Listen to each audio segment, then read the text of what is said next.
orang-orang komentar tentang budak korporat gitu emang tahu arti sebenarnya apa? Kelihatannya orang-orang tuh kayaknya cuma FOMO aja.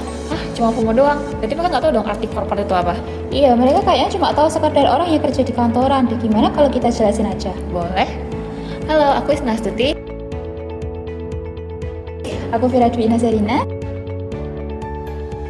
Di sini kita akan jelasin tentang istilah budak korporat.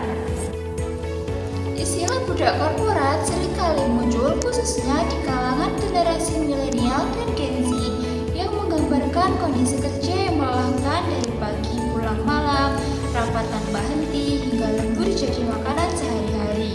Tapi, apa semua itu salah korporasi? Atau ada yang salah dengan tata kelolanya? Sebelum kita bahas lebih jauh, yuk kita pahami dulu apa itu sebenarnya arti dari kata korporat. Kamus Besar Bahasa Indonesia, kata korporat berarti bersifat atau berkaitan dengan korporasi, yang berarti badan usaha atau perusahaan yang berbadan hukum. Kata ini berasal dari bahasa Inggris corporate yang artinya badan usaha atau korporasi. Korporat ini merujuk pada suatu organisasi yang memiliki struktur organisasi formal seperti direksi, dewan komisaris, dan juga pemegang saham. Namun, banyak orang mengira bahwa korporat adalah perkantoran, padahal perkantoran dan korporat adalah dua hal yang berbeda. Perkantoran adalah sebuah tempat, sedangkan korporat adalah organisasi atau entitas. Menurut KBBI, kata budak berarti pelayan atau antek, sementara korporat merujuk pada perusahaan. Jadi secara harfiah, budak korporat adalah seseorang yang bekerja di perusahaan, namun dalam kondisi seperti pelayan atau budak. Tapi, kalian pernah bertanya-tanya gak sih, asal istilah budak korporat itu gimana? Istilah budak korporat ini muncul bukan tanpa sebab. Ada beberapa faktor yang menjadi pemicunya, seperti budaya kerja yang toksik, seperti sering lembur sampai larut malam, serta minimnya pemberian apresiasi atas pekerjaan yang telah dilakukan. Lalu yang kedua ada kurangnya work-life balance, di mana karyawan merasa kesulitan menyeimbangkan kehidupan pribadinya dengan dunia kerja. Yang ketiga ada struktur hierarki yang kaku, yang membuat karyawan merasa tidak punya suara atau pengaruh di perusahaan. Dan yang terakhir adalah dalam hal kesejahteraan mental. Tapi, gak semua perusahaan itu toksik. Disinilah peran good corporate governance sangatlah penting. BCG adalah sistem yang mengatur arah dan kontrol perusahaan. Jadi, biar gak untung doang tapi juga adil. Nah, BCG ini memiliki 5 prinsip, yaitu transparansi, akuntabilitas, responsibilitas, independensi, dan fairness.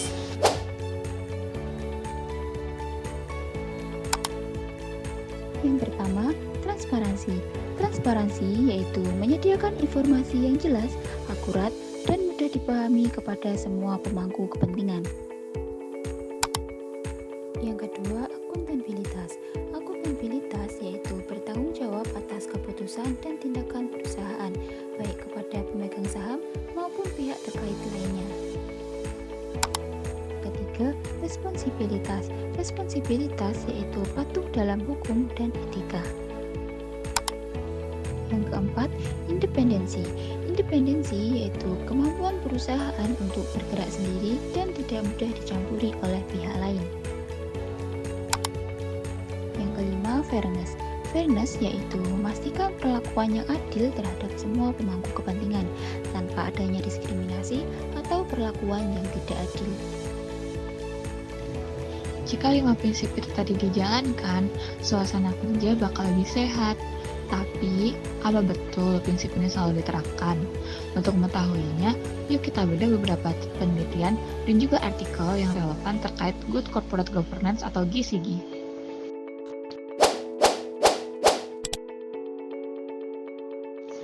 Kasus PT Indonesia Shenzhen Stainless Steel atau ITSS di Morowali yang menewaskan 21 pekerja menunjukkan bahwa buruknya penerapan prinsip Good Corporate Governance atau GCG, terutama pada prinsip responsibilitas, transparansi, dan fairness dapat berdampak serius pada karyawan.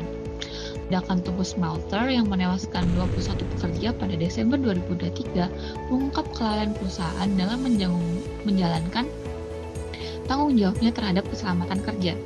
ITSS melanggar prinsip GCG dengan membiarkan karyawan bekerja tanpa standar keselamatan memadai, menutup-nutupi kondisi kerja yang sebenarnya, dan memperlakukan tenaga kerja lokal secara tidak adil.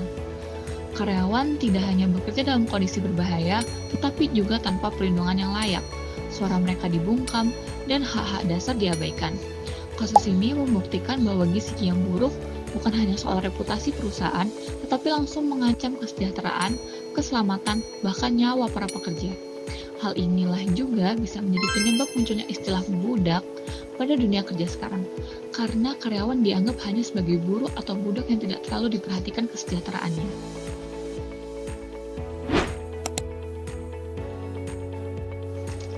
Kasus yang kedua adalah dari PT Gunbuster Nickel Industry atau GNI di Morowali Utara. Menjadi contoh lain bagaimana buruknya penerapan Good Corporate Governance atau GCG dapat berdampak negatif dan langsung terhadap karyawan. Perusahaan ini diduga melakukan pemberangusan serikat pekerja dengan tidak memperpanjang kontrak pekerja para pengurus serikat buruh, bahkan memaksa beberapa di antaranya untuk mengundurkan diri. Tindakan ini merupakan bentuk pelanggaran serius terhadap prinsip GCG, khususnya prinsip fairness dan juga responsibility. Karyawan memiliki hak fundamental untuk berserikat dan menyampaikan aspirasi mereka secara kolektif, namun hak tersebut justru ditekan oleh manajemen perusahaan. Selain itu, suasana kerja menjadi tidak sehat karena karyawan yang mereka bekerja dalam tekanan dan rasa takut kehilangan pekerjaan bila menyuarakan pendapat. Tidak adanya perlindungan bagi pekerja dan ketimpangan relasi kekuasaan menunjukkan bahwa sistem tata kelola yang dijalankan tidak akuntabel dan tidak transparan. Kasus ini memperlihatkan bahwa ketika prinsip-prinsip GCG diabaikan, karyawan bukan hanya kehilangan hak-haknya, tapi juga kehilangan rasa aman, kepercayaan terhadap manajemen, dan juga kesempatan untuk memperjuangkan kondisi kerja yang layak.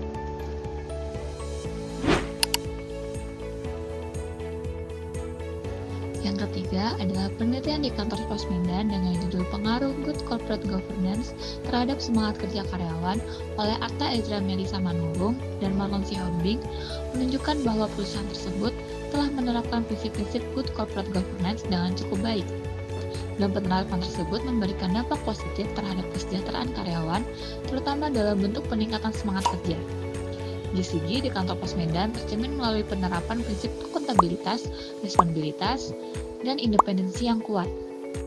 Akuntabilitas tercermin dalam pembagian tugas yang jelas dan terstruktur yang mempermudah koordinasi antar bagian dan meningkatkan efisiensi kerja.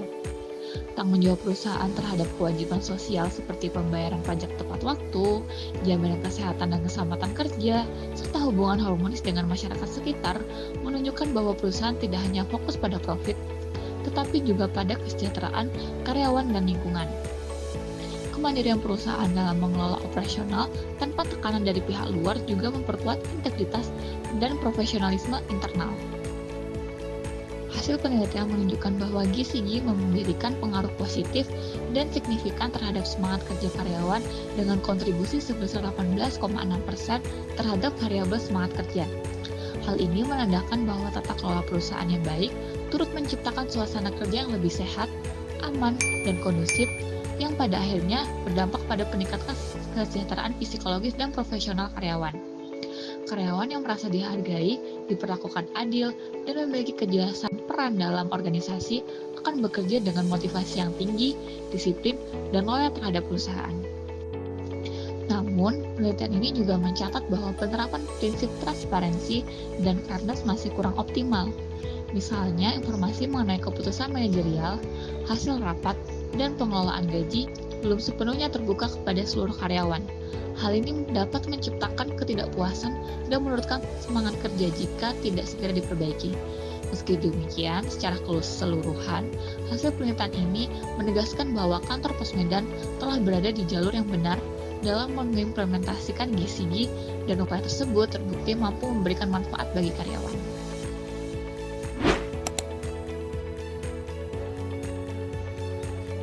Yang keempat adalah penelitian yang dilakukan di PT PLN Persero UP3 Paubau membuktikan bahwa perusahaan ini telah menerapkan prinsip-prinsip Good Corporate Governance atau GCG dengan sangat baik. Dan penerapan tersebut terbukti memberikan dampak positif yang signifikan terhadap kesejahteraan karyawan, khususnya dalam peningkatan kinerja mereka. gizi gizi yang diterapkan oleh PT PLN mencangkup prinsip transparansi, akuntabilitas, tanggung jawab, serta kesetaraan dan kewajaran. Hasil analisis menunjukkan bahwa secara simultan, seluruh prinsip GCG berpengaruh positif dan signifikan terhadap kinerja karyawan, dengan kontribusi sebesar 35,5% terhadap variabel kinerja. Ini artinya, semakin baik penerapan GCG di lingkungan kerja, semakin tinggi pula kualitas kerja, produktivitas, efektivitas, dan komitmen karyawan terhadap perusahaan. Meskipun secara parsial, beberapa prinsip seperti transparansi, akuntabilitas, dan tanggung jawab belum menunjukkan pengaruh yang signifikan secara statistik terhadap kinerja karyawan, persepsi karyawan terhadap prinsip-prinsip tersebut tetap berada di kategori sangat baik. Hal ini mencerminkan bahwa PT PLN telah membangun sistem tata kelola yang mendukung terciptanya lingkungan kerja yang sehat dan profesional. Secara khusus, prinsip kesetaraan dan kewajaran terbukti berpengaruh positif secara signifikan, menunjukkan bahwa perlakuan adil terhadap karyawan, pemberian hak-hak secara merata, serta penempatan posisi kerja yang sesuai berkontribusi besar dalam meningkatkan semangat dan kinerja pegawai. Dengan demikian, pernyataan ini menegaskan bahwa PT PLN merupakan salah satu BUMN yang berhasil mengimplementasikan GCG secara efektif, yang tidak hanya memperkuat struktur dan integritas organisasi, tetapi juga meningkatkan kesejahteraan dan kepuasan kerja karyawan sebagai bagian penting dari pemangku kepentingan perusahaan. GCG yang baik pada akhirnya menciptakan iklim kerja yang kondusif, memperkuat loyalitas, dan mendorong karyawan untuk berkontribusi lebih optimal dalam mencapai tujuan perusahaan.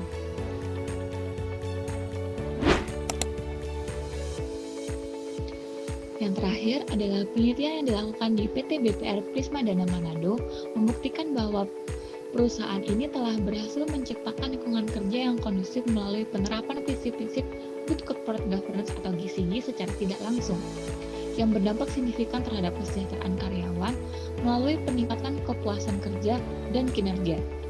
Meskipun penelitian ini secara eksplisit mengangkat topik tentang pengaruh kepuasan kerja terhadap kinerja karyawan, hasilnya menunjukkan bahwa kepuasan kerja yang tinggi yang mencerminkan pengelolaan perusahaan yang adil, transparan, dan memperhatikan kebutuhan karyawan, berkorelasi erat dengan peningkatan performa karyawan.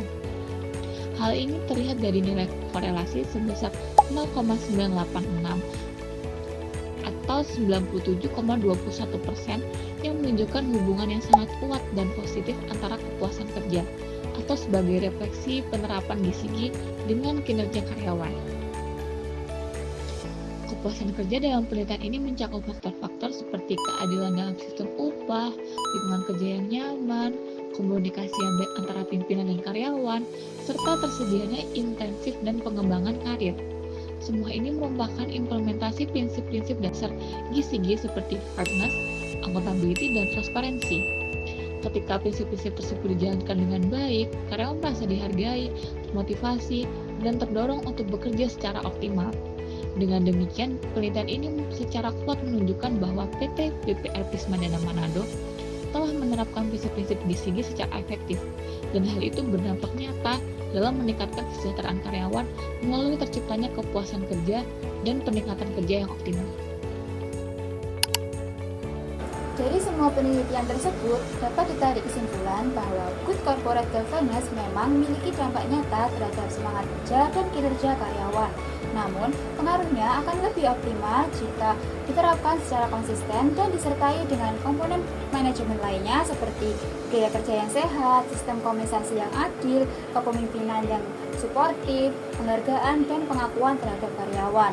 Tanpa itu semua, prinsip GCG akan kehilangan makna dan justru akan menciptakan lingkungan kerja yang dingin dan menekan, sehingga istilah budaya korporat menjadi relevan sebagai kritik sosial.